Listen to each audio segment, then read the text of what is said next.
Meus irmãos, hoje nós estamos recebendo o nosso irmão Cláudio Vital Bessa, que ele vai falar o tema Jesus, o Filho de Deus, o Filho do Homem, o governador espiritual da terra.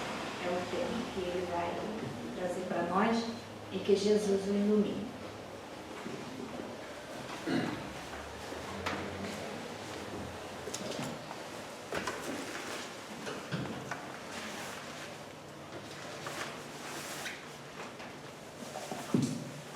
Boa noite a todos meus irmãos e minhas irmãs, que a misericórdia do Cristo possa estar conosco e recebam todos desta casa, co-irmando, a Associação Espírita Fraternal, nosso abraço fraterno, em nome dos nossos dirigentes, que possamos ser abençoados, nesse trabalho dessa noite.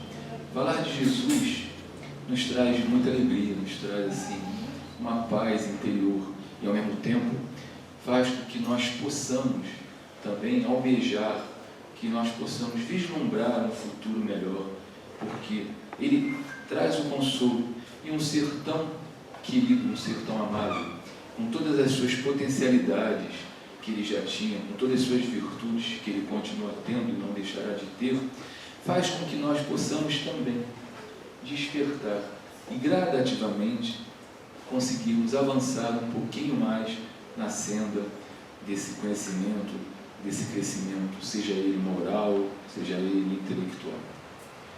Mas nós vamos falar hoje, de Jesus, o Filho de Deus, o Filho do Homem e o governador espiritual da terra. Jesus, ele conseguiu ser esses três elementos. Ele conseguiu ser, como nós somos também filhos de Deus, ele também vem ser o Filho do Homem, como nós vamos ver mais na frente, para poder fazer com que se cumprisse as profecias messiânicas, apocalípticas, que já vinham sendo preparadas por outros homens, por outras pessoas, e bem como também porque ele é o governador espiritual da terra. Porque muitos às vezes se perguntam, mas ele não é Jesus, ele não é o Filho de Deus? Ele não é o próprio Deus? Não, peraí, isso para outras religiões. E que nós estamos aqui para confrontar, nem tampouco para criar nenhum tipo de animosidade.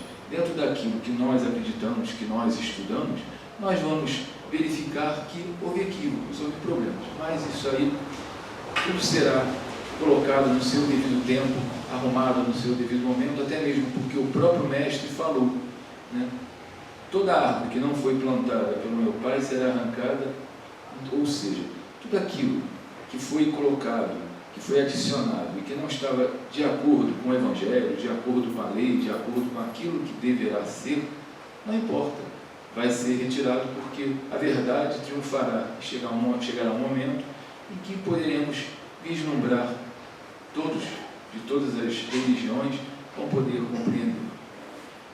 Jesus transcende a todos os outros homens e mulheres que vieram na Terra em missão. E vai continuar a transcender, porque ele já é um espírito puro, totalmente liberto de qualquer situação menos feliz, ou seja, ele consegue compreender, como ele mesmo disse, eu e o Pai somos um só, porque eu faço a vontade do meu Pai que está no céu. É bem interessante que Jesus coloca, eu e o Pai somos um só, mas ele não está dizendo que ele é Deus e que Deus é ele, porque eu faço a vontade, ou seja, eu sou o servidor fiel do Pai. Como eu já conheço, como eu já cheguei num grau de entendimento, de moralidade, de capacidade, de criação, eu tenho condições de falar isso. Mas ele não fecha a porta para os outros, deixando tão somente com que essa frase se encerrasse nele. Tanto que ele mesmo diz, sois deuses, podeis fazer o que faço e muito mais, basta ter fé. É lógico que essa fé é importante e ela vai resolver problemas imediatos, mas sabemos nós que é preciso avançar sempre, é preciso evoluir sempre, é preciso crescer sempre, para que possamos um dia também entrarmos neste rol dos espíritos crísticos, que existe no universo. Aí vem uma outra questão que é bem interessante. Quando falamos de Jesus como Filho de Deus, os homens geralmente costumam interpretar como se Jesus fosse um ser divino, em termos de igualdade com Deus. Não é. nós que somos da doutrina espírita, que estudamos, né, nós vamos verificar que todos foram criados por Deus simples e ignorantes. Ou seja, todos tiveram ali um ponto de partida igual. E de acordo com os caminhos que buscamos, com as trilhas que achamos, com as tarefas que realizamos ou deixamos de fazer, com a aplicabilidade do nosso livre-arbítrio para fazer o bem, o mal, o certo, o errado, nós vamos nos adiantar, vamos estacionar, retroceder. Deus é maravilhoso, Ele não permite que ninguém retroceda. Pode-se ficar séculos, milênios ali, estagnado, mas uma hora ele vai ter que andar para frente. Ele vai ter que se libertar daquela infância, daquela ignorância, porque não tem jeito. Porque somos filhos da luz e do amor. Então é necessário que possamos continuar a caminhada. E aqui diz, a doutrina dos Espíritos não invalida os milagres do Evangelho e de outras escrituras do mundo, mas lhes tira o caráter de ocorrências sobrenaturais, enquadrando-as nos conceitos das concepções naturais do universo do homem. Olha, vamos ver. Acontecem situações que são colocadas como milagrosas, mas, para nós espíritos, sabemos que não é bem por aí. Não é assim que funciona. O que, na verdade, existe é a vontade daquela pessoa aplicada ao fluido cósmico universal, o qual todos nós estamos imersos, para que essa vontade possa interagir e, com isso, vai fazer situações que, para muitas pessoas, serão milagrosas, serão coisas fantásticas, extraordinárias, né? E até muitos irmãos, infelizmente, de outras religiões, ou aqueles que mantêm nenhum tipo de religião, às vezes colocam que essas situações feitas pelo próprio homem são situações criadas por Satanás ou por qualquer espírito infeliz, quando na verdade não é bem por aí. Ela se está sendo feita de maneira para ajudar, para fazer com que os irmãos possam se recuperar, melhorar, não tem nada aí de satânico. Como também essa movimentação e aplicabilidade desses fluidos, infelizmente, também podem ser utilizados, como já lemos em vários livros, né, de Hermínio, de Manuel Filomeno de Miranda, Hermínio, que fala muito sobre as questões das obsessões, subjugações, possessões e por aí vai. Ele diz que muitos espíritos inteligentes, mas tremendamente perversos no plano espiritual, conseguem também fazer o manuseio desse mesmo fluido, só que aí ele vai usar o quê? Daquele irmão que está do outro lado em situação de culpa, de sofrimento, e aí ele consegue o link, para ficar mais simples, né? E faz a atuação naquele campo infeliz e trevoso. Mas também não é um milagre negativo, vamos dizer assim. É a aplicabilidade e a utilização desses fluidos de forma totalmente equivocada. Mas no laboratório do livro dos médiuns, que é a segunda publicação do Sr. Allan Kardec, nós vamos ver que no Laboratório do Mundo Invisível, né, na segunda parte, ele vai explicar todas essas situações, o que acontece. Muitas pessoas, uma certa feita nesta própria casa, eu falei sobre essas questões, até quando as pessoas desencarnam, como é que as pessoas aparecem vestidas. Nesse capítulo, ele explica tudinho, como acontece. É a aplicabilidade da vontade, do pensamento, muitas vezes é automática, porque nós já temos o hábito de nos vestirmos normalmente, certo? E aí, quando estamos do outro lado, nós já imaginamos que assim estamos.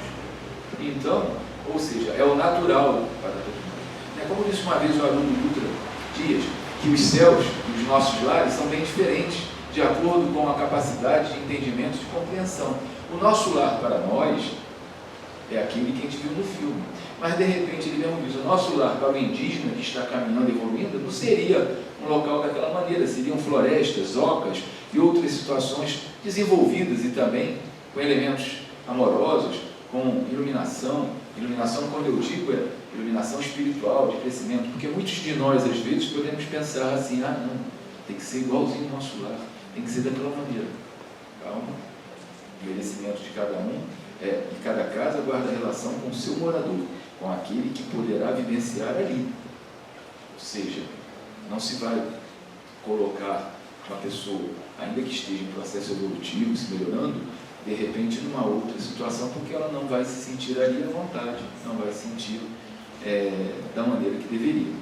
E então nós vamos vendo que Jesus é Filho de Deus como todas as criaturas. Ele chama de Pai, como nós ensinou a chamá-lo, no Pai Nosso, na oração dominical, que é a prece que Ele nos deixou.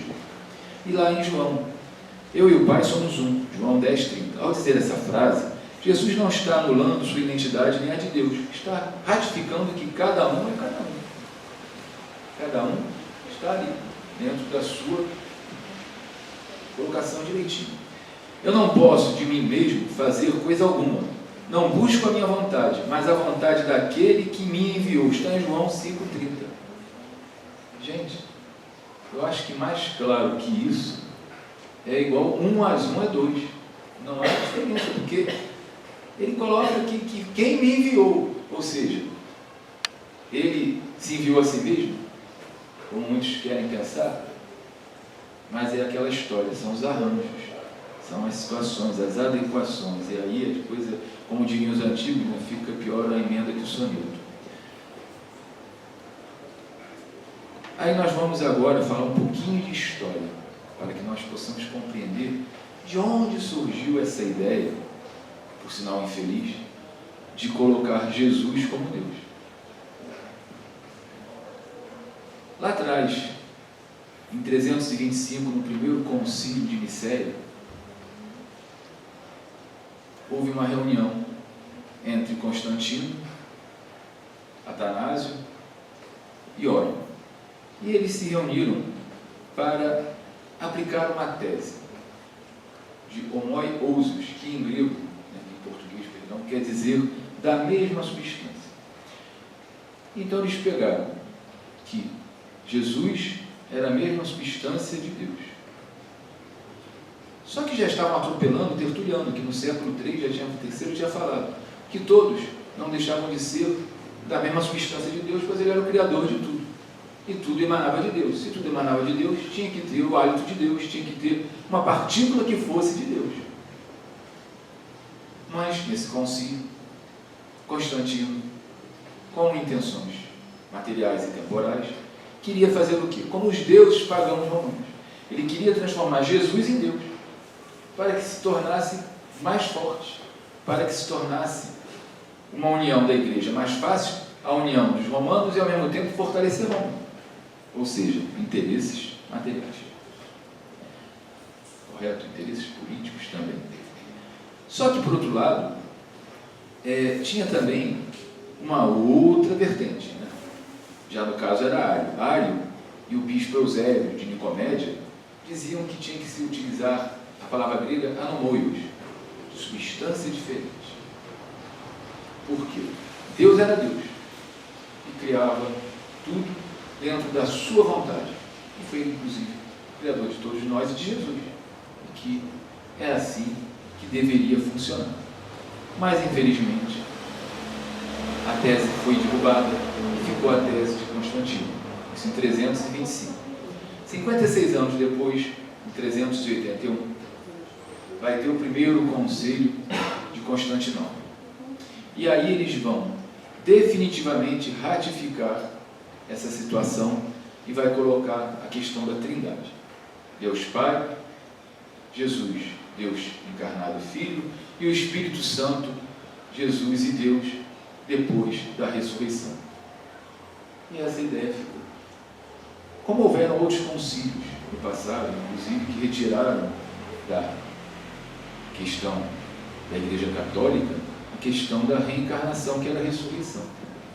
Ou seja, os concílios do passado, da era antiga, eles conseguiram trazer muitos malefícios, infelizmente, e poucos benefícios, porque eram arranjos. E os teólogos, para justificar essa doutrina estranha da divinização de Jesus, ou seja, explicar o inexplicável, justificar o injustificável, colocaram o seguinte: credo, expressão sobre Jesus é gerado.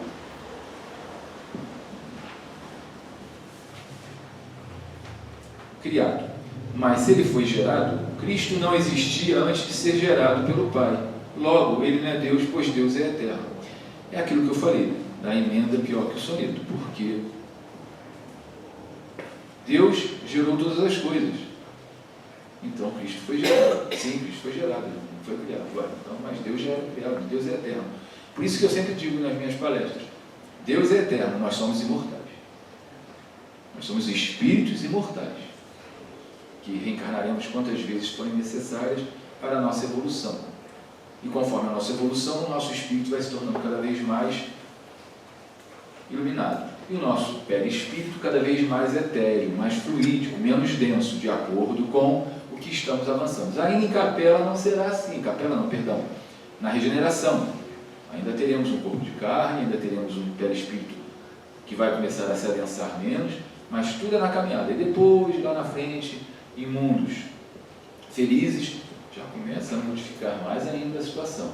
E já em mundos ditosos, que é a última parte, depois de quase 1 trilhão de anos para mim, ter caminhado bastante, quem sabe eu chegarei lá e aí poderei perceber todas essas nuances e continuar evoluindo, continuar trabalhando, continuar crescendo, amando cada vez mais, até se tornar o sol da manhã, como Jesus.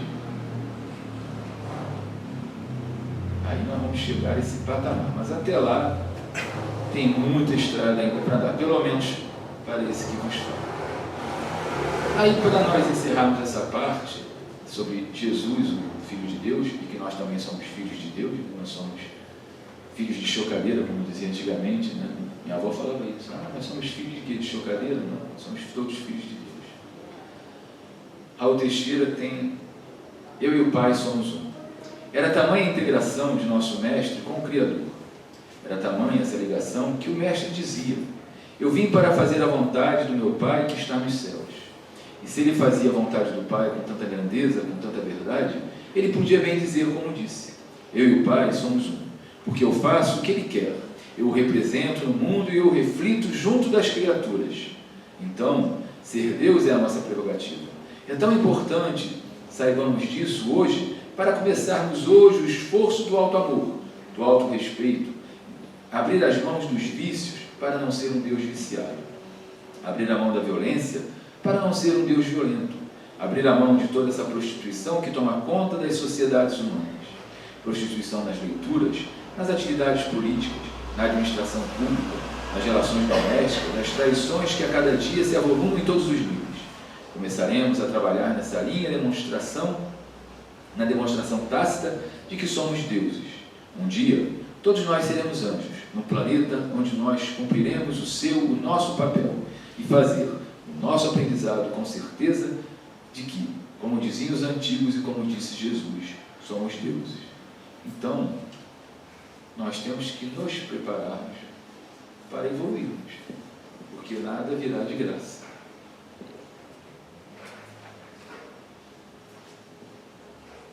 Agora, dando a continuidade, nós vamos falar de Jesus, o Filho do Homem. Muitas das vezes eu ouvi, quando criança, adolescente, essa frase: Jesus, o Filho do Homem. E eu, na minha ingenuidade, na minha ignorância de ignorar mesmo, eu imaginava que Jesus estava se colocando no mesmo patamar para que não agredisse ninguém com o seu amor, com a sua potencialidade de luz, com as suas curas, com a sua humildade, e também ao mesmo tempo para servir de exemplo, dizendo que todos nós somos iguais dentro daquilo que estamos vivenciando. É lógico, com diferenças morais, diferenças materiais, com diferenças de pensamentos, mas que estávamos todos ali ombreando de lado a lado. E não estava muito errado no meu pensamento, graças a Deus, né? Porque na expressão comum do Evangelho, participando da ascendência divina como Filho de Deus, Jesus, como Filho do Homem, mostra a sua identificação com as faixas de aprendizados dos seres em evolução no orbe. Isso é uma realidade. Tem uma passagem muito bonita, né? Que uma pessoa vira para Jesus e diz: ó bom mestre, e ele interrompe na memória e diz: por que me chamais de bom? Bom somente é o Pai que está nos céus. Mas mestre, isso posso ser, porque o Filho do Homem veio para ensinar ao homem. E eu fico sempre me perguntando, às vezes, matutando, se Jesus, que era a maior perfeição a qual podemos aspirar, e aquilo que poderemos alcançar, ninguém passará Jesus, podemos chegar, disse que não era bom, e a gente às vezes ainda fica falando: eu sou tão bonzinho, eu sou tão bom, eu sou tão legal para ir para a fogueira, né? Só se for isso, porque realmente bom não é, não, a não ser que, sei lá. Bom, mas vamos lá. O Filho do Homem é, portanto, o exemplo da perfeição a que podemos aspirar. É o espírito portador da evolução humana completa, caracterizada pela angelitude plena. Ele vê o Pai, ele sabe quem é Deus, se comunica diretamente com Deus, recebe as ordens de Deus, faz a vontade de Deus. Sinceramente, dentro da minha capacidade hoje, eu não consigo nem vislumbrar isso, eu não consigo nem ter ideia de como esse processo se dá. Não dá. Para mim, realmente, ainda não deu para chegar a esse ponto. Mas é o caminho, é o final da jornada, final entre aspas, porque não se para de trabalhar, não se para de evoluir, não se para de amar, e cada vez mais temos coisas para fazer. Aí o Sr. Allan Kardec, no Livro dos Espíritos, fazendo sempre as perguntas que todos nós gostaríamos de fazer, né? É incrível, né? Como ele teve esse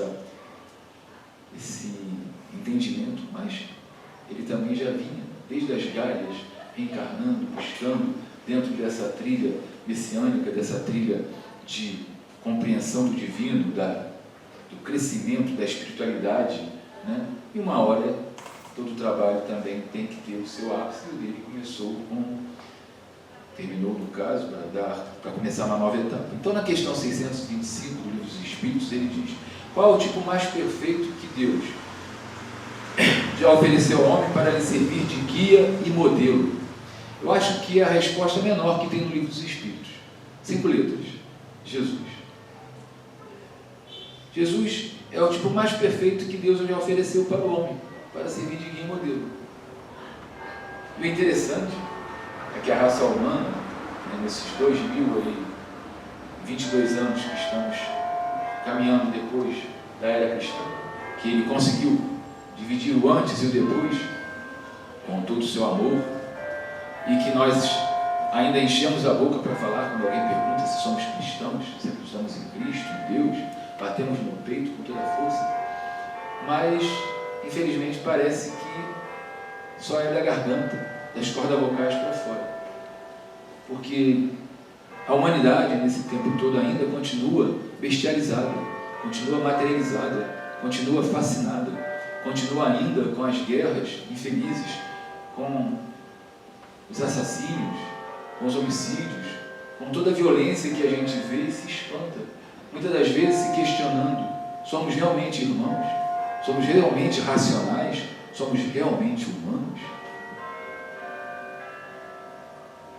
Preciso compreender que falar que somos cristãos não é tão somente falar uma palavra, é vivenciar tudo aquilo que o Mestre nos ensinou através do seu Evangelho. Mas, como já disse Isaías, antes mesmo do Cristo, eles me têm na boca, mas não me guardam no coração. Aonde Jesus está? Temos que refletir nesse momento. Somente no momento das nossas dores e angústias, e aí ajoelhamos, clamamos, imploramos a misericórdia do Cristo para interceder ao Pai, para que possamos seguir adiante, e depois, quando recuperamos a saúde, ou conseguimos resolver os problemas que estamos vivenciando, damos as costas de novo e nos tornamos aquele de outrora. Acabou aquela fase de submissão, de pedido. Como estamos vendo realmente essa questão do Cristo? Porque para chamar de mestre é preciso ser discípulo, e para ser discípulo é preciso seguir, e para seguir é preciso mudar. Eu sei que não é fácil, como já disse o próprio Emmanuel no livro Fonte Viva, na lição 25, não intente retirar milênios de trevas numa só reencarnação, não conseguirá, mas precisamos avançar um pouco mais, precisamos fazer a diferença, precisamos tentar aproveitar, fazer como no Evangelho segundo o Espiritismo, que diz que o homem de bem é aquele que, de todas as formas, luta incessantemente para abafar, para modificar-se, para se libertar dos vícios, dos erros. Ele luta, ele faz seus esforços. Não quer dizer que não vai cair, que não vai tombar, que não vai tropeçar. Mas se nós começarmos, apoiados no Evangelho do Mestre, e realmente com a vontade daqueles sois deuses, daquela fé, nós poderemos melhorar e com certeza vamos nos libertando pouco a pouco daquela bagagem ruim, daquela bagagem pesada, daquela má escolha, daquele fruto amargo, porque foi aquela semente infeliz plantada outrora, e assim nós vamos poder caminhar, vamos poder evoluir de uma maneira mais satisfatória. Existem centenas de trabalhos a serem feitos, existem várias situações que podem acontecer. Primeiro precisamos, e ultimamente, uma situação muito complexa, precisamos vigiar os nossos pensamentos, precisamos vigiar aquilo que está vindo para nós ou que estamos emitindo, porque o planeta está passando por grandes comoções. Nós sabemos o que está acontecendo no planeta, guerras, violências, que sempre tiveram, mas parece que agora, com a proximidade da regeneração que já está entrando, já está aí nas nossas salas, nas nossas casas, precisamos vigiar mais e orar também, para que não caiamos. Então, precisamos compreender essa questão do Cristo. Somos realmente seguidores do Cristo. Precisamos refletir nisso. Cada um dentro de si reflita. E se conseguirmos mudar uma pequena coisa, se conseguirmos auxiliar um pouquinho mais, se conseguirmos ter olhos de ver aqueles que sofrem, ouvidos para ouvir aqueles que estão desesperados, estendermos a mão na hora certa, isso poderá fazer uma grande diferença na vida desses irmãos e também na nossa, com certeza. Porque é assim que funciona. Se o ódio se alimenta, se retroalimenta do próprio ódio, porque ele precisa do feedback do ódio, o amor também. Só que o amor é a luz, ele está presente em todos os lugares. E aquele que pega esse amor para distribuir, não tem como ele não ter também ficar tocado em seu coração por essa chama divina, porque nós fomos criados pelo amor. Somos filhos da luz, somos filhos do amor, somos filhos de Deus. E o Haroldo Dutra, que é um palestrante conferencista muito conhecido no meio espírita, e ele é muito culto na questão da língua aramaica do judeu, né? Já deve ter reencarnado há muitos tempos, porque ele conhece as histórias, ele conhece a cultura, ele conhece a língua, ele fala inclusive, ou seja, sim também, mas no aramaico é uma coisa assim, ou seja, com certeza já viveu naquelas bandas por muitos tempos, né? Ele nos esclarece de forma bem resumida, mas muito esclarecedora, a frase "o Filho do Homem", ditas várias vezes por Jesus. Ou seja, a frase "o Filho do Homem", como os hebreus utilizavam, na verdade é um pronome de primeira e terceira pessoa do singular. Quando eles queriam falar eu ou ele, mas não falar eu ou ele, eles utilizavam o Filho do Homem para se expressar, para colocar. Mas também tem uma segunda situação. Ele veio resgatar também, Jesus, com essa frase, o Filho do Homem, ele vem resgatar lá de trás, Isaías, Malaquias e outros mais, o próprio Moisés também, que foi enviado, trouxe os 10 mandamentos, a primeira lei, ou seja, toda aquela profecia que existia de que Jesus era o enviado do Pai para fazer com que os homens crescessem, evoluíssem, melhorassem, então ele também utilizava essa frase, o Filho do Homem. Porque isso, como diz aqui, ele resgatou uma literatura que existia antes de sua vinda à Terra, pelo povo hebreu, que apontava para a vinda de um Messias, onde transformaria a sociedade terrena em homens e mulheres melhores, mais fraternos, mais bondosos, mais ligados a Deus. E foi utilizada essa frase, o Filho do Homem, para fazer menção a este Messias que seria enviado por Deus. Portanto, Jesus chama a si mesmo de Filho do Homem porque ele está resgatando uma tradição profética, essa tradição apocalíptica, e aplicando a si mesmo um título messiânico. Era a forma que Jesus encontrava de falar para o povo de maneira simples, que ele era o Messias prometido pela tradição e prometido pelos profetas, ou seja, o Messias enviado de Deus. Jesus falava por parábolas para que o povo pudesse compreendê-lo melhor. Já com os discípulos ele falava também, exemplificando por parábolas, mas também falava de forma corrente, de forma normal, porque também esses irmãos que aceitaram de bom grado aquela empreitada, com certeza também já tinham sido recrutados no plano espiritual. Porque não que Jesus não pudesse, com seu magnetismo, com seu amor, impressionar as pessoas. Sim, impressionou, e muitos outros se converteram, se transformaram. Talvez por isso que alguns tenham até um papel de maior destaque. Então, de tanto destaque quanto os apóstolos. Porque talvez aqueles realmente, no contato com o Cristo, nos olhos, sentindo a sua psicosfera de amor, sentindo ali tudo aquilo que ele representava, né, fez com que aquelas pessoas também pudessem seguir.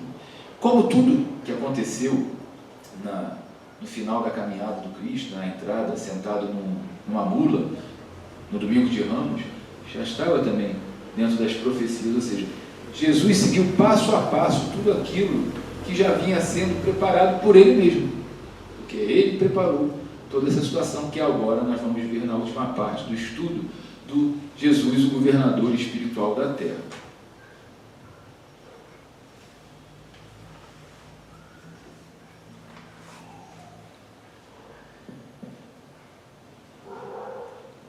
Na obra de Emmanuel, A Caminho da Luz, no capítulo 1, na psicografia de nosso saudoso e querido Francisco Cândido Xavier, que foi publicado pela FEB em 1939, Emmanuel descreveu o papel de Jesus como co-criador e orientador do planeta em que vivemos. Todos já devem ter ouvido uma passagem, né, que Pedro estava pensativo e Jesus olha para Pedro, lendo o que ele pensava, disse: Pedro, antes da terra existir, eu já o amo. Ou seja, ele coloca para Pedro que, olha, eu já era Jesus, já era esse Espírito, bem antes da formação da Terra. A formação da Terra, segundo os estudiosos, tem 4 bilhões e meio de anos, ou seja, vamos pensar o seguinte: Jesus acabara de se tornar um Espírito de altíssima grandeza e já recebeu a tarefa de cuidar da Terra. Ele teria minimamente, isso colocando assim só para a gente ter uma noção, ele teria minimamente 4 bilhões e meio de anos. É muita coisa, né? Não dá nem para a gente ter uma ideia. Principalmente estando encarnados, que nós sabemos que o nosso prazo de validade pode ser um pouco mais longo ou mais curto, mas na verdade é tudo muito rápido, de acordo com a espiritualidade. Eles dizem que na vida física tudo passa muito rápido, é quase que se fosse um atropelamento. E na carne, na matéria, nosso espírito aqui preso, ele sente essas 24 horas, esses 7 dias da semana, esses 30 dias do mês, 365 dias do ano, de uma maneira diferente. É porque estamos encarnados, mas no plano espiritual o tempo é de outra maneira. Explica Emmanuel: rezam as tradições do mundo espiritual que na direção de todos os fenômenos do nosso sistema existe uma comunidade de espíritos puros e eleitos pelo Senhor Supremo do Universo, em cujas mãos se conservam as rédeas diretoras da vida de todas as coletividades planetárias. Então isso faz a gente perceber várias pequenas nuances. Uma delas, a lei de Deus é uma lei universal. Os 10 mandamentos é para todos os planetas que estão sendo criados, que já estão criados e que ainda serão criados. Para todos os seres, todos os homens, encarnados e desencarnados, materializados ou desmaterializados, todos têm que cumprir essa lei, que é uma lei divina. E todos esses planetas vão ser, no seu primeiro momento, criados por Deus. Como nós vamos ver mais aqui à frente. Depois, esses espíritos co-criadores vão começar a desenvolver e fazer com que todas aquelas etapas da geologia, Mesozoico, Paleozoico, Pangeia, Pequena Pangeia, Toda aquela situação estava sob os auspícios de Jesus e dessa orbe de espíritos puros, sendo que, no caso do planeta Terra, Jesus era o responsável direto por essa construção, por tudo isso. Nós vamos ver que Jesus, lá na frente, atua e está atuando ainda em mais 4 planetas. Essa comunidade de seres angélicos e perfeitos, da qual é Jesus um dos membros divinos, ao que nos foi dado saber, apenas se reuniu nas proximidades da Terra para a solução de problemas decisivos da organização e da direção de nosso planeta por 2 vezes nos cursos dos milênios conhecidos. Eles têm muito trabalho, estão envolvidos em muitas coisas. Se comunicam com certeza pela mente quando querem, mas quando é necessário eles têm que se reunir para que possam realmente ali unir todas as potencialidades, todas as forças amorosas e as inteligências que estão totalmente em sintonia com Deus para tomar as decisões necessárias. Foram 2 vezes apenas. A primeira verificou-se quando o orbe terrestre se desprendia da nebulosa solar, a fim de que se lançassem no tempo e no espaço as balizas do nosso sistema cosmogônico e os pródromos da vida na matéria em ignição do planeta. E a segunda, quando se decidiu a vinda do Senhor à face da Terra, trazendo à família humana a lição imortal do seu Evangelho de amor e de redenção. Ou seja, quando todos eles precisaram atuar no balizamento do tempo e do espaço, para que aquele planeta, que era o nosso, que saía incandescente da nebulosa do Sol, para se formar um planeta, como hoje nós conhecemos, e que ainda não está totalmente formado, de acordo com essa própria geologia, que nos diz ainda que as placas tectônicas se mexem, e que vai acontecer isso ou aquilo, ele está ainda se preparando para a sua nova etapa, que também é regeneração, como dissemos antes. A casa guarda estreita relação com o morador e vice-versa. Os homens, mais à frente, não precisarão passar por certas situações de cataclismos, isso e aquilo, porque não terão mais necessidade desse aprendizado amargo, desse sofrimento, porque eles já estão buscando, através da sua reforma íntima, de dentro para fora, estão buscando a sua melhoria. Eles não querem mais a guerra, não querem mais a dor, não querem mais o sofrimento, aquilo os abala.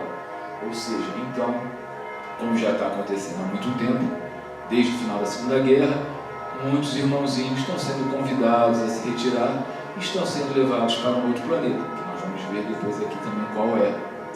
E seguindo, no Evangelho segundo o Espiritismo, no capítulo 1, item 4, Allan Kardec esclarece que o papel de Jesus não foi simplesmente de um legislador moralista, sem outra autoridade além da palavra.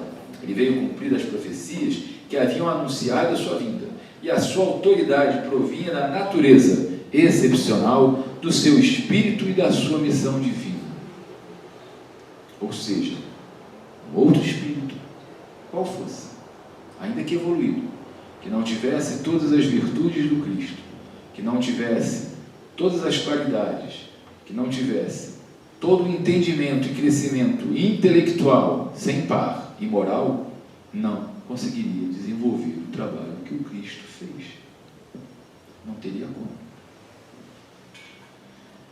Em Obras Póstumas, na página 136 e seguintes, se lê: Jesus era um Messias, divino pelo duplo motivo, de que de Deus é que tinha sua missão, e de que suas perfeições o punham em relação direta com Deus.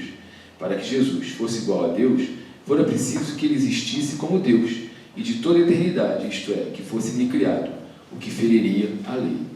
Como nós já falamos, todos fomos criados simples e ignorantes.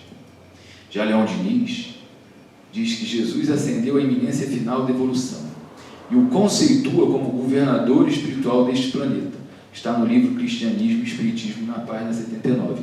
Na verdade, quem cria esse termo é Leão Denis, de governador espiritual da Terra. Depois o Sr. Allan Kardec vai utilizar muitas vezes.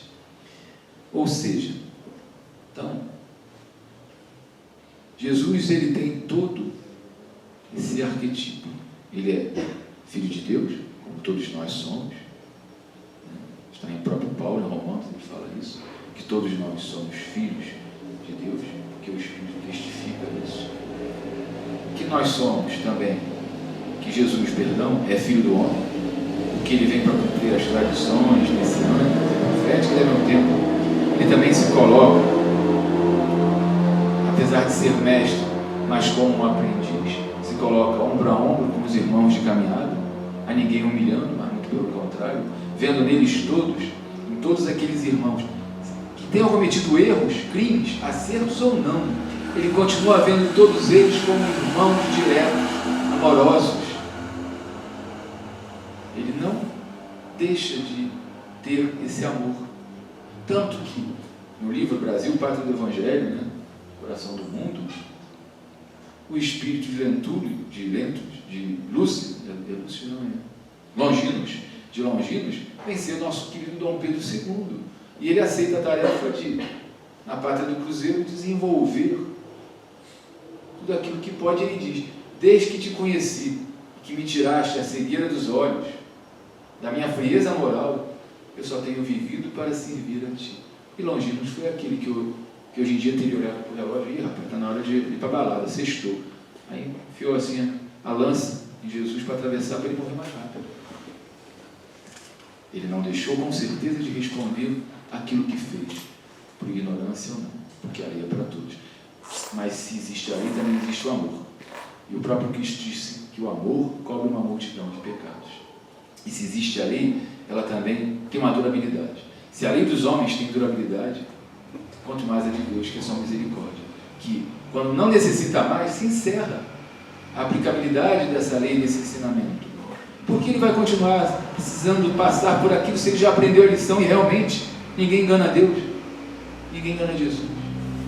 Aliás, muitos de nós, às vezes até iludidos, como diz no próprio Evangelho, que quanto mais pensamos que estamos sós, temos em torno de nós uma multidão que nos vê, a gente não consegue nem enganar esses, que são bem atrasadinhos também igual a gente, quanto mais enganar Deus. Ninguém vai conseguir. Então, ou seja, tudo está dentro desse mapa, e nesse roteiro só tem um caminho: o amor e o perdão das ofensas, e buscar crescer. E ele vai dizer ainda que Jesus começou esse trabalho no planeta Terra há 4,5 milhões de anos. Aí, nosso querido Francisco Cândido Xavier, né, conversando com seu amigo de longas datas, o Geraldinho, quem quiser assistir, é só colocar lá, Chico Xavier fala com o Geraldinho sobre outros planetas. Por aí, vai achar no YouTube essa palestra onde o Geraldinho fala dessa parte. Ele diz o seguinte: Jesus não era tão somente o governador espiritual da Terra. Chico Xavier revelou ao seu amigo Geraldinho, de longas datas, que Jesus é o governador espiritual de mais 4 orbes além da Terra. O primeiro planeta, e vejam bem que cada planeta desse está vivendo uma situação de mudança, de crescimento. Parece que tudo é harmonicamente colocado, né? E ele diz aqui: cada qual se encontra em uma condição distinta. Esse planeta gravita no entorno do sistema Trinos de Sírios, e é um planeta feliz. Está relatado no livro Renúncia de Manuel. Ele é um planeta feliz, caminhando para o mundo divino. O outro planeta é o que está em torno da estrela de Capela, que é um planeta regenerado. São nossos irmãos capelinos. E então eles estão indo para mundos felizes. Eles estão saindo de regeneração para mundos felizes. Como a Terra está saindo de expiações e provas para a regeneração. O outro planeta é o que está em torno... o outro planeta que se chama Quiron, que está na idade da pedra, ou seja, está no estádio de mundo primitivo e vem recebendo os espíritos rebeldes do plano terrestre desde o final da Segunda Guerra Mundial, ou seja, o degredo já começou. Esse planeta Quiron, que está em mundo primitivo, vai entrar em mundo de expiações e provas. Aí muitos vão falar assim: poxa, Vital, mas esses irmãos estão sendo banidos, nós já estamos em expiações e provas. Eles já estão aqui, ainda que tenham cometido muitos erros, e lá eles estão no mundo primitivo. Sim, eles estão adormecidos. Eles estão repousando, para que possam, na época certa, eles entrarem, como entraram os povos romanos, os povos do povo egípcio, o hebreu, os africanos e todos os outros que aqui estavam. Porque cada qual vai entrar no seu momento. Ninguém vai entrar, ninguém vai retroagir, não. Quando chegar aquele momento, eles vão entrar e ali vão fazer coisas muito boas, vão fazer coisas muito úteis, e se souberem aproveitar, muitos retornam de volta, outros vão até para outros lugares mais evoluídos, como aconteceu com nossos irmãos capelinos. Muitos não voltaram nem para a capela, foram para outros planetas, porque tamanha foi a sua dedicação, tamanha foi a sua mudança, tamanho foi o seu crescimento moral, que ele pulou. É igual aquele aluno que faz uma prova lá de admissão e vê, olha, ele não vai ficar na 5ª série, não tem condições, ele já pode ir lá para a 8ª série, 6ª série, 7ª série e vai para lá. Assim que funciona também na lei de Deus. E por último, existe um planeta que está sendo formado pelo nosso amado Mestre Jesus, ou seja, agora, nesse momento, está formando outro planeta, que é para quando esse planeta que está aqui, ó, saindo de primitivo, das expiações e provas, aquilo que está sendo formado vira primitivo. Tudo se encadeia nessa grande engrenagem do universo, para que nada tenha falha. Não existe vacuidade, não existe essa questão, tudo é engrenado, tudo está nessa engrenagem de amor. Para aqueles que acham que Jesus e o seu evangelho de amor ficou no passado, eu digo que estás muito enganado, pois Jesus não nasceu e morreu naquela época da nossa história, quando ele dividiu o tempo em antes e depois de sua vinda ao plano físico. Mas, na verdade, Jesus é como o sol, pois ele nasce todos os dias em cada um que começa a compreendê-lo, a segui-lo, a amá-lo, de forma verdadeira. Para encerrarmos o estudo desta noite, nós vamos ler o significado de Jesus. Se perguntássemos a Maria de Magdala o que Jesus significou para ela, certamente ela responderia emocionada: o sublime amor, verdadeira manifestação do amor de Deus. Se interrogasses a Simão Pedro qual a significação do Cristo no apostolado a que ele se dedicou, com a imolação da própria vida, ele diria de imediato: a mais nobre lição de fidelidade ao bem de que teve notícia por toda a existência. Se desejasse saber de Lázaro qual foi o significado de Jesus no relacionamento que manteve com o Mestre durante o tempo que conviveu com ele, com segurança ele asseveraria: a verdadeira ressurreição e vida que anula a sombra da morte e doa a claridade imortal. Se quisesses descobrir qual teria sido a significação de Jesus na conduta de Zaqueu, que o recebeu no seu lar com festa e carinho, ele elucidaria jubiloso a mais nobre expressão da verdade. Se buscasses o conhecimento a respeito do que significou Jesus na vida de Natanael ben Elias, o paralítico que descera pelo telhado e recuperara os movimentos, ele se referiria entusiasmado: o Messias divino que se fez irmão dos miseráveis e deserdados, a fim de os erguer ao sólio do Altíssimo. Se interessasses descobrir o que representou Jesus na vida da mulher samaritana, a quem ele pediu água para beber, ela imediatamente responderia: a fraternidade universal, vibrante e compreensiva. Se tivesses interesse em saber de Maria, irmã de Lázaro, qual o sentido da presença do Cristo no seu coração, ela afirmaria feliz: o excelente Filho de Deus, que ama como ninguém e como ninguém jamais o fez. Se pudesse saber qual a posição de Jesus no relicário da alma do ex-endemoniado gadareno, com os olhos brilhantes de gratidão, ele informaria a saúde espiritual no seu mais elevado grau. Se solicitasse a Maria de Nazaré, sua mãe, que elucidasse o significado de Jesus na sua maternidade sublime, ela murmuraria iluminada: o enviado de Deus, que dormiu no meu regaço e mudou o pensamento terreno, apresentando o reino dos céus conforme nunca outrem conseguira fazer. Reflexiona a respeito do significado de Jesus na tua existência. Como tem visto? De que maneira te identificas com Ele e de que forma vives a jornada terrestre, depois de o haveres conhecido? Se experimentas os mesmos conflitos de antes e do teu relacionamento com a sua mensagem, ainda não permitiste que ele te penetrasse os sentimentos, modificando-te a conduta interior, que seja o comportamento social e humano.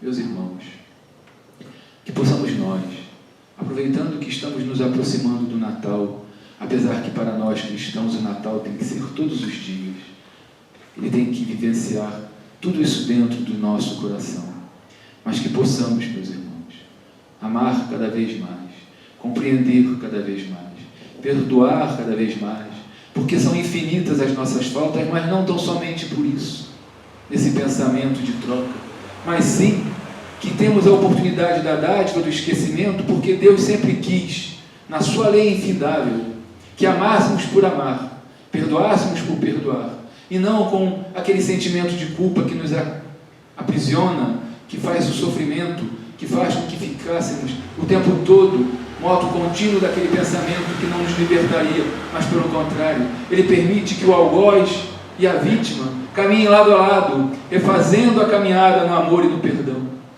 Somente assim poderemos construir e edificar realmente o Evangelho do Cristo dentro de nós. Muitos precisamos muito da prece, mas precisamos muito mais de mãos laboriosas no trabalho, de pés ligeiros levando a boa nova e testificando através dos serviços.